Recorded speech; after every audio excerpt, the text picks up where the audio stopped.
মহিলারা যদি অজু করা অবস্থায় কোনো পুরুষ দেখে ফেলে তাহলে কি অজু থাকবে? কাজা নামাজ কিভাবে আদায় করব? প্রতি সোমবার রোজা রাখার ফজিলত কি আম্মু জানতে চাইছেন, তাই বলেন। কন্যা সন্তানকে কত বছর বয়স পর্যন্ত মায়ের বুকের দুধ পান করানো যায়? স্বামী স্ত্রীর মিল মহব্বত এবং পারিবারিক ভালোবাসা বজায় রাখার জন্য কি করণীয়? আমি টয়লেটে থাকা অবস্থায় যদি আজান শুরু হয় তখন কি আজান উত্তর দিতে পারি? বাচ্চাদের পেশাবের ফোঁটা মেঝেতে পড়লে যদি তার নিজে নিজে শুকিয়ে যায় তবে কি তাদের নামাজ পড়া যাবে? নামাজের ছোট সূরা আগে এবং বড় সূরা পরে পড়া যাবে কি না? অজু করার সময় দাঁত থেকে রক্ত বের হলে কি অজু হবে?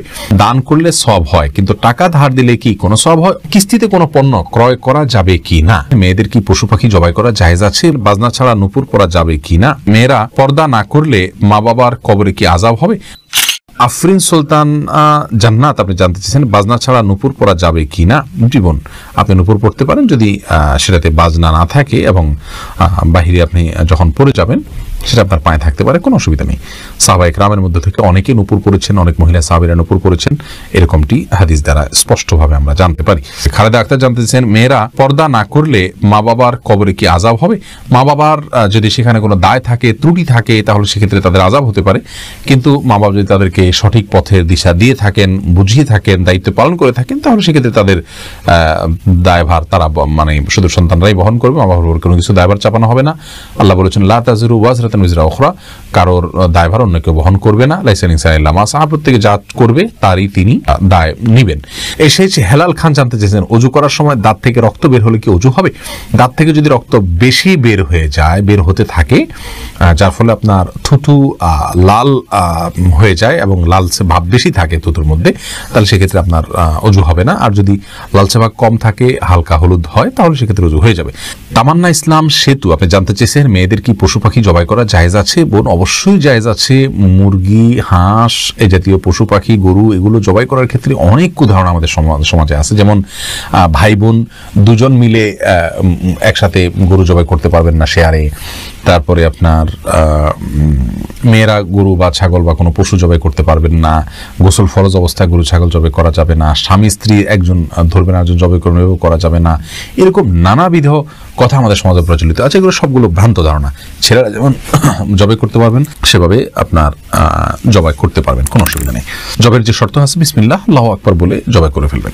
বাকিয়া মুনি আপনি জানতে চেয়েছেন স্বামী স্ত্রী একসাথে দাঁড়িয়ে নামাজ পড়তে পারবে নাকি একটু আগ পিছ করে দাঁড়াতে হবে? প্রত্যেকে যার যার নামাজ যদি পড়েন, স্বামীর নামাজ পড়ছেন, স্ত্রী নামাজ পড়ছেন, জামাতে পড়ছেন না, তাহলে পাশাপাশি দাঁড়িয়ে নামাজ পড়াতে কোনো অসুবিধা নেই, কিন্তু জামাতে নামাজ পড়লে সামনে পিছনে দাঁড়াতে হবে।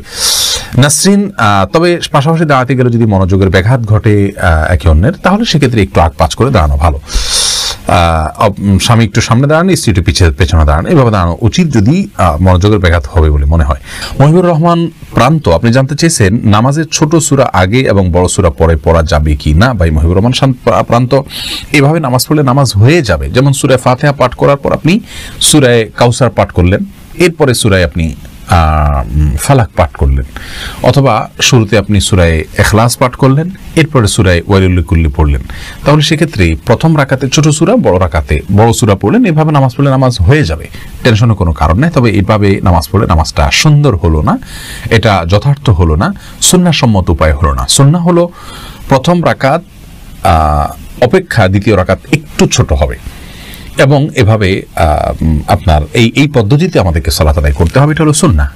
এটার ব্যত্যয় করলে নামাজ হয়ে যাবে, বাট ইচ্ছাকৃতভাবে এরকম ব্যত্যয় করা উচিত নয়। রাসূল করিম সাল্লাল্লাহু আলাইহি ওয়াসাল্লাম বিভিন্ন হাদিস থেকে দ্বারা বর্ণিত হয়েছে যে তিনি সালাতের প্রথম রাকাতের কেরাত যতটুকু দীর্ঘ করতেন, তৃতীয় রাকাতের কেরাতকে তার চাইতে একটু কম দীর্ঘ করতেন। অতএব সেটা মেনে আমাদের সালাত আদায় করতে পারলে ভালো এবং সুন্নাহসম্মত হবে ইনশাআল্লাহ বিইذনিল্লাহ। আমরা নিশ্চয়ই চাইব আমাদের সালাতটা সুন্দর হোক। আল্লাহ তাআলা কোরআনে বলেছেন সালাতকে কায়েম করতে, অর্থাৎ যথাযথভাবে সুন্দরভাবে করতে। যার সালাত যত সুন্দর তার ঈমান, তার তাকওয়া তত সুন্দর। অতএব সুন্নাহসম্মত করার চেষ্টা করবো, ইনশাআল্লাহ ব্যতিক্রম হলে নামাজ হয়ে যাবে। এমনি বাপ্পি জানতে চেয়েছেন আমি টয়লেটে থাকা অবস্থায় যদি আজান শুরু হয় তখন কি আজান উত্তর দিতে পারি? না ভাই, আপনি অপেক্ষা করবেন, বের হয়ে আজান উত্তর দিয়ে দিবেন। সুজাত হোসেন জানতে চেয়েছেন দান করলে সওয়াব হয় কিন্তু টাকা ধার দিলে কি কোনো সওয়াব হয়? অবশ্যই সওয়াব হয় ভাই সুজাত। কোনো ক্ষেত্রে দানের চাইতে বরং লোন দিলে তার সওয়াবের পরিমাণ অনেক বেশি হয়। অতএব দান করলে যেমন সওয়াব হয়, মানুষকে হাওলাত দিলেও কিন্তু সওয়াব হয়। আজকাল লোন দিলে মানুষ ফেরত দিতে চায় না, নানামুখী সমস্যা হয়, সেজন্য গ্র্যান্ট হিসাবে, বন্ধক হিসাবে কোনো কিছু রেখে দিতে পারেন আপনি, কিন্তু লোন দেয়া অনেক বড় মাপের একটি ইবাদত এবং সওয়াবের কাজ। এমডি আব্দুল্লাহ জানতে চেয়েছেন নারীরা উচ্চ আওয়াজে কোরআন তেলাওয়াত করতে পারবেন কি না? ভাই আব্দুল্লাহ, নারীরা উচ্চ আওয়াজে কোরআন তেলাওয়াত করতে পারবেন, তবে সেটি পরপুরুষের কণ্ঠ পর্যন্ত কান পর্যন্ত যেন না পৌঁছে সে ব্যাপারে চেষ্টা করতে হবে। নিজের বাসায় করতে পারেন, নিজের ঠিকানায় করতে পারেন। নিজের ঠিকানায় যদি বাসায় যদি দেবর থাকেন, অন্য কেউ থাকেন, তাহলে তাদের কান পর্যন্ত যেন আওয়াজটি না যায় সে ব্যাপারে তাকে সচেতন থাকতে হবে। কারণ কোরআন তেলাওয়াতের ক্ষেত্রে কণ্ঠের মধ্যে কোমলতা সৃষ্টি করতে হয়, সৌন্দর্য সৃষ্টি করে তেলাওয়াত করা হলো তেলাওয়াতের আদব। আর সে আদব রক্ষা করতে গিয়ে যদি তিনি কোমল কণ্ঠে সুন্দর কণ্ঠে পড়তে যাবেন, সেটি পরপুরুষের মনের মধ্যে বাজে চিন্তা আসার কারণ হতে পারে। সেই জায়গা থেকে তিনি জোরে পড়বেন, যদি একাকী থাকেন বা কেউ না শুনে। আর যদি কেউ শোনার মতো থাকে তাহলে তার কান পর্যন্ত যেন না যায় সেভাবে তিনি তেলাওয়াত করবেন ইনশাআল্লাহ তাআলা। ইলিয়াস সানি, আপনি জানতে চেয়েছেন স্বামী স্ত্রীর মিল মহব্বত এবং পারিবারিক ভালোবাসা বজায় রাখার জন্য কি করণীয়। ভাই ইলিয়াস, স্বামী স্ত্রী মিল মহব্বত এবং পারিবারিক ভালোবাসা বজায় রাখার জন্য সর্বপ্রথম করণীয় হলো পরস্পরের প্রতি যে দায়িত্ব আছে সেই দায়িত্বগুলো ইসলাম শরীয়তের দৃষ্টিকোণ থেকে যেগুলো আরোপিত হয়েছে সেগুলো সম্পর্কে জানতে হবে, 1 নম্বর কাজ। দ্বিতীয় কাজ হলো আল্লাহর কাছে দোয়া করতে হবে। সূরা ফুরকান আয়াত নম্বর 74 যে দোয়া আছে, রব্বানা হাব লানা মিন আজওয়াজিনা ওয়া যুররিয়াতিনা কুররাতা আয়ুন ওয়াজআলনা লিল মুত্তাকিনা ইমামা, এই দোয়া স্বামী স্ত্রী উভয় বিশেষ করে অর্থ বুঝে আল্লাহর কাছে নিবেদন করতে হবে, আল্লাহ যেন তাদেরকে সুখ শান্তিপূর্ণ জীবন দান করেন। তৃতীয়ত, তাদের মিল মহব্বতের জন্য দুজনকে ধৈর্যের প্রশিক্ষণ নিতে হবে এবং ধৈর্যের পরাকাষ্ঠা প্রদর্শন করতে হবে। প্রিয় নবী সাল্লাল্লাহু আলাইহি ওয়াসাল্লামের দাম্পত্য জীবনে কতটা ধৈর্যশীল ছিলেন, মেয়েদেরকে কতটা আপনার সহনশীলতার কথা বলেছেন এবং স্বামীর প্রতি কৃতজ্ঞতা আদায় করতে বলেছেন, এই বিষয়গুলোকে আমাদের মাথায় রাখতে হবে ইনশাআল্লাহ বিদিল্লাহ। তাহলে দাম্পত্য জীবনে সুখ শান্তি নেমে আসবে। সর্বোপরি আল্লাহর অবাধ্যতা এবং হারাম এর পথ থেকে সরে আসতে হবে। হারামের পথ যদি খোলা থাকে তাহলে সেখানে শান্তি থাকে না। আল্লাহ তাআলা আমাদেরকে দাম্পত্য জীবন সুখী করুন। MS আল মামুন জানতে চান কন্যা সন্তানকে কত বছর বয়স পর্যন্ত মায়ের বুকের দুধ পান করানো যায়? কন্যা এবং ছেলে সন্তান সবার জন্য একই বিধান, 2 বছর পান করাবেন।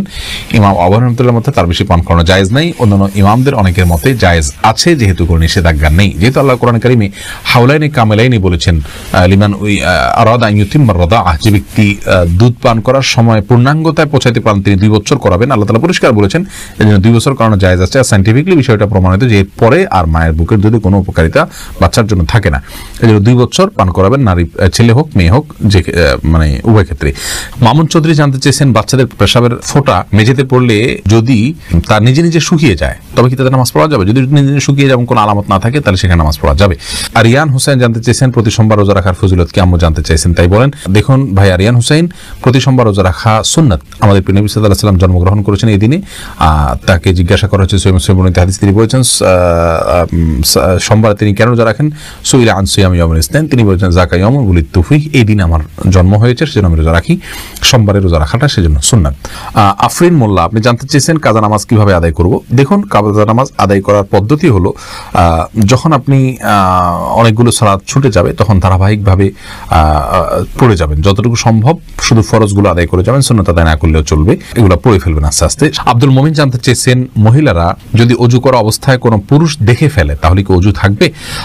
দেখুন ভাই আব্দুল মুমিন, অজু করা অবস্থায় কোনো পুরুষ দেখলে অজু ভাঙবে এমন নয়, তবে সেটা যদি ইচ্ছাকৃত দেখেন তাহলে গুনাহ হবে, আর অনিচ্ছাকৃত হলে গুনাহও হবে না। কিন্তু এই দেখার সাথে অজু ভাঙার কোনো সম্পর্ক না, অজু থাকবে ইনশাআল্লাহ।